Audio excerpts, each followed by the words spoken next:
За бүгдээрээ шалом. Тэгэд би бас гэрчлэмээр байна. Тэгээд өнгөрсөн жил бид нар чинь манай сүмч үйл 10 сарын 1-ээс эхэллээ 24/7. 11 сарын 1-ээс хаа тий.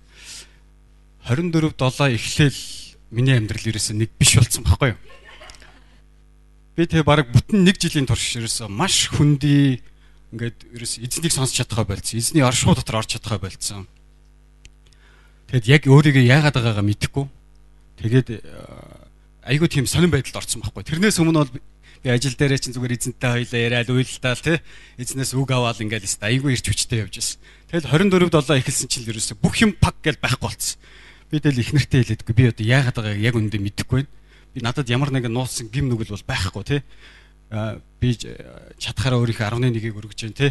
Хийх ёстой зүйлүүдээ би хангалттай хийж байгаа. Яг л нөгөө баян залуу шиг би их нэртэй хэлж байгаа байхгүй юу? Бүх зүйлүүдийг би хийж байгаа гэтэл эзэн байхгүй байна тий. Тэгээ байжгаад яг тухайн үед надад ямар бодол 24/7 дээр ирээл залбирахаар яг ингээд орж ирээд залбирахаар миний амьдрал бол миний амьдрал биш. Энэ бол таны амьдрал гэдэг л залбирал миний амнаас гараад идэг гэсэн байхгүй юу? Тэгээд би өөрөө тэр үгнийхээ гүн яг утгыг би ойлгож байгаа үгүйгээ мэдэхгүй байгаа. Тэгтэл орж ирэхэд яалтчгүй зүрх сэтгэлээс яг тийм үг гарахаар яг ингээл миний доторхыг ингээл илэрхийлээд байгаа юм шиг. Тэгээд нилээ удаа явсан. Тэгжээл намар боллоо. Өнгөрсөн 16 оны намар штэ. 9 сарын би 100 настай амар гоё ямарсан байхгүй. Таргалж маргалал штэ. Амар тэнкэмиг ороод амар гоё ямраад хичээл эхлээл нэг 14-5 хонжсэн чинь би нэг газрын төлөөгээд би нэг залбируулаад байсныг тавхан санаж байгаа. Тэгээд яг тэрний маань талаар ингээ баахан дайралтууд манай байрны гадаа ирдэг байхгүй. Тэгээд би анханасаа ингээд нөгөө эхлээд явцсан. Яг нөгөө гол оройлтой хүмүүсийн нэг нь миний ерөөсөө орсон шалтгаан юу вэ гэхээр мөнгөтэй хүмүүс дийлдэг юм уу те? Үнэхээр шудраг хүн дийлдэг юм уу гэдгийг л ерөөсөө олж харъя л гэж бодоод тийшээ орцсон. Тэгээ орсон чинь би зүгээр л нэг компани нөхөртэй л одоо тэ үзэлцээл шүүхтээр очиад уучраа болоод гарч болов гэж бодсон чинь энэ бол яг үндэ тийм байгаагүй. Дүүргийн тамгын газар энд холбогдсон. Дээрээс нь нийслэлийн засаг даргын хамгийн газар холбогдсон. Тэгээ нийслэлийн ерөнхий төлөвлөгөө тэр чигээрээ одоо тэр манай байрны өмнөх газар дээр гараж барихаар бүх юмнуудын тэр хүний өмнөөс хийгээд бараг хуурамч шахуу бичиг баримт бүрдүүлээд бүх зөвшөөрлүүдийг ногоон гэрлэр авцсан. Тэгээд манай байр руу дайрж байгаа. Бүр ерөөсөө төр засагтай тэ одоо ингээ үзэлцэж байгаа тийм юм болоо хувирчдаг байхгүй юу. Тэгээ явж исэн чинь нөгөө нэг 7 удаа манай байр руу дайрсан. Тэгээ нэг удаагийнх дээр нь нэг нөхөр ингээд хашаанд ингээд нүдийнхээ дээхэн талд уртсан. Тэгээ байжснаа намайг харснаа энэ мөнгөийг сая намайг тэгчлээ. Гэт хүмүүсийн дунд шууд намайг бүтгэхэд эхэлдэг шүү дээ. Тэгээ би тухайн үед чи юу ирээд байгаа ингэчээд нэг тоогоогүй байхгүй юм. Гэхдээ дотор айгүй тайван биш байсан.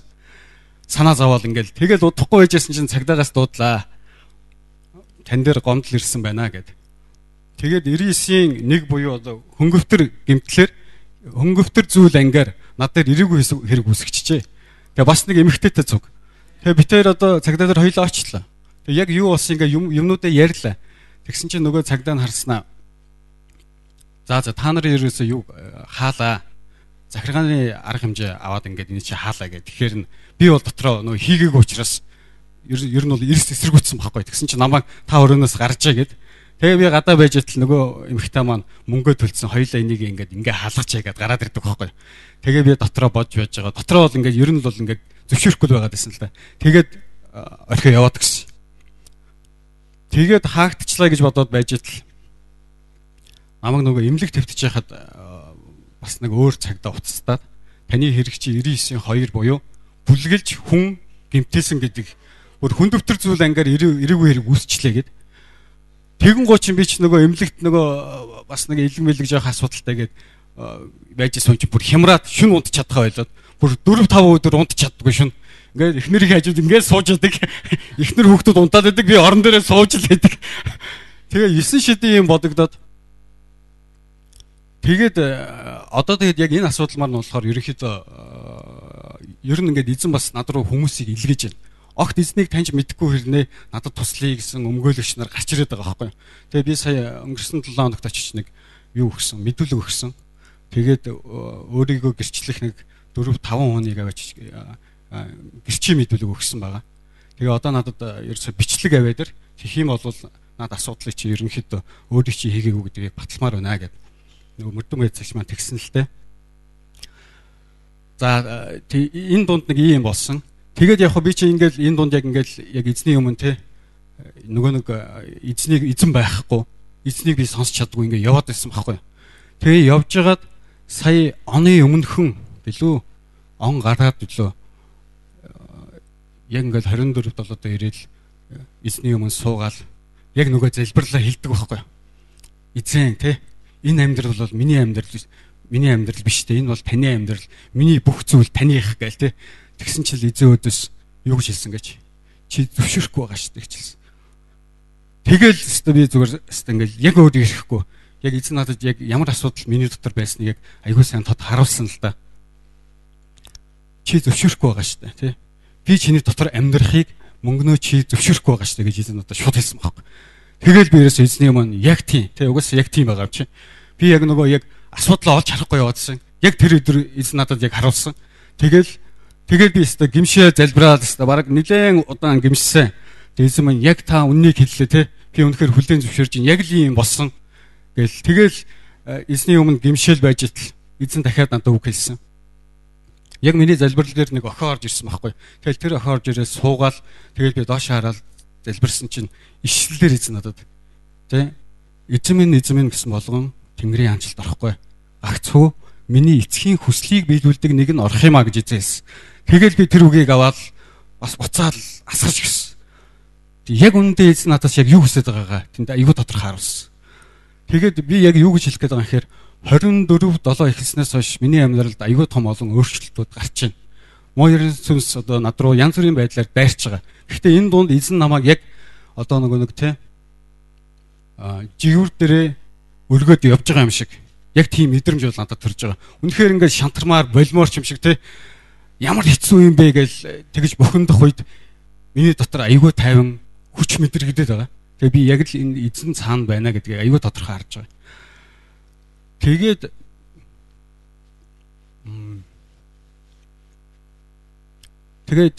үнэхээр 24/7 ихснээс хойш миний амьдралыг эзэн үнэхээр өөрчилсөн. Тэгээд би нөө Джон Биверийн номыг уншиж ирсэн байхгүй юу? Сайныг үү, бурхныг үү гэдэг номыг. Тэг яг тэр ном бол үнэхээр миний доторхыг үнэхээр сэгсэрж байгаа. Үнэхээр сэгсэрж байгаа. Яг надад яг ямар асуудал байсан юм бэ гэхээр одоо бол би тодорхой мэдсэн. Урд нь болохоор мэдэхгүй яваад байсан. Яг үнэндээ миний дотор өөрийгөө бурханчлах тийм үү? Өөрийгөө хамгийн чухал тавих, өөрийгөө бүх юмны төв тавих. Зөвхөн амин хуваа хийчих тий. Мөнгө гэдэг хүн тайван байх, хаз жаргалтай байх ч гэдэг юм уу? Амжилттай байх гэдэг талаас нь бүх зүйлүүдийг харж ирсэн. Харин тэр булганыгаа би эзэн тавьж өгч чадахгүй байсан гэдгээ тэр өдөр би ойлгож харсан. Тэгээд үнэхээр эзэн талархаж байна. Тэгээд та бүгд маань бас миний төлөө, миний ээжийн төлөө үнэхээр залбирсанд үнэхээр баярлалаа. Тэгээд ээжигээ хагалгаанд орж байхад үнэхээр тайван байсан. Яг ээжийг хагалгаанд ордгийн өмнөх өдөр нь манай нэг найз ирчээд Дашковчтой уулзж байгаад ээжийнхэн дээр ерөөс очиж бүгдээрээ тус тусаад залбирья гэсэн. Тэгээд надад бол үнэхээр хэцүү байсан л да. Дотор салганаа л тий. Тэгэл за ерөөсөө эзэн дуулууртаа очие. Тэгэл ээж маань эмнэлгээс гараад ирсэн очисон чинь тэгсэн чинь ингээд царай айгүй юм бараацсан. Айгүй тийм хэцүү царайтай гарч ирсэн байхгүй. Тэгэл би очихоос өмнө уцтаа хэлсэн. Би очие одоо хүүтэнд ганц байгаа зүйл таны төлөө залбирч өгөхтэй. Ийм л зүйл байна. Ингээд залбирах гэж очиж байгаа шүү гэсэн. Ээж маань заа гэсэн. Тэгээ гарч ирэхдээ айгүй тийм хэцүү айгүй их айцсан гарч ирээд. Тэгээд найзтайгаа гурлуулаа бид гурав залбирсан. Тэгсэн чинь ээж маань айгүй баярлсан. Айгүй баяр хөөртэй болоод царай нь гэрэлтээд. Тэгээд ээж нь чаднаа те би энэ хагалгааг давж гарч чаднаа. Тэгээ бид гурыг гуруулангийн үнсээд манай найзыг танихгүй шүү дээ. Манай ээж чи хэр баргийн тэгдэггүй байхгүй юу.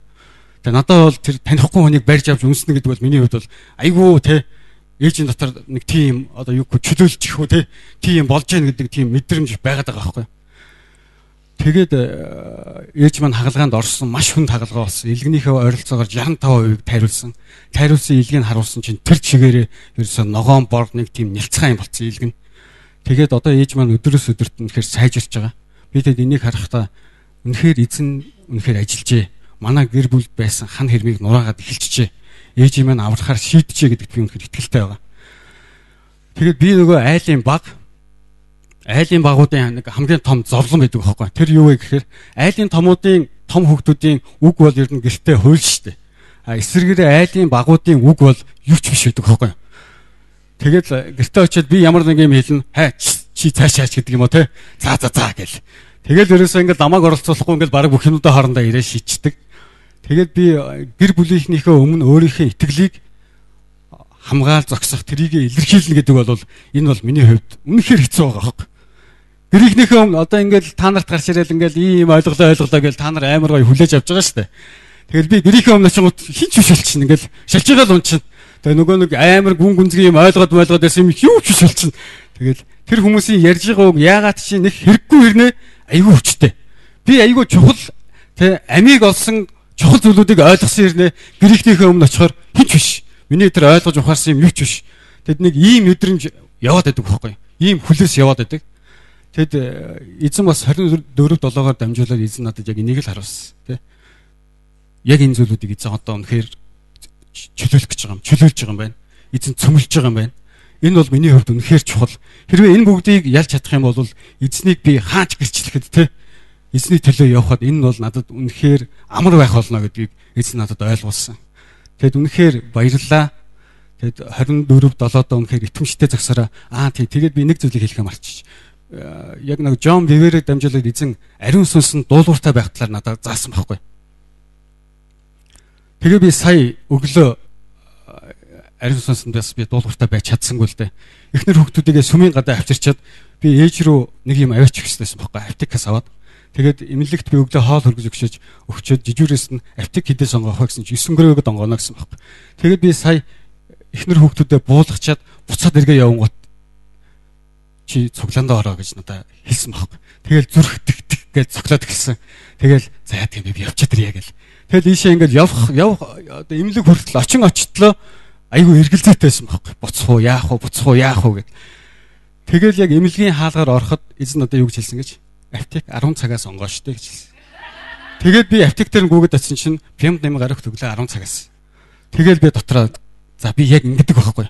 Эндээс яг юу харагж байгаа нөхөр би дахиад өөрийнхөө туршлага, өөрийнхөө хүсэл тэр зүйлийг л би дахиад яг өмнөө тавьчихж байгаа.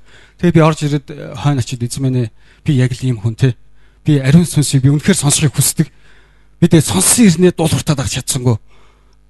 Бурхан намайг уучлаарай гэд бас хойно би эзний өмнө гимссэн. Тэгээд бүгдээрээ үнэхээр эзэн дуулууртай байцгаая. Энэ дуулууртай байдал гэдэг бол үнэхээр чухал юм аа. Тэгээд тэр Джон Бивэрийн ном дээр ингэж хэлсэн байлаа. Ариун сүнсний ерөнхий агуулгыг би та бүхэнд хэлхий хичээ. Ариун сүнсний нууц гэдэг нь сүнслэг нууц гэдэг нь мэдлэгтэй ухаантайтай байдгүй маа. Багцгүй эзэн дуулууртай байх нь тэр одоо сүнслэг бүх нууцуд тэнд байдаг юм аа гэж гэсэн утгатай үг байгаа байхгүй.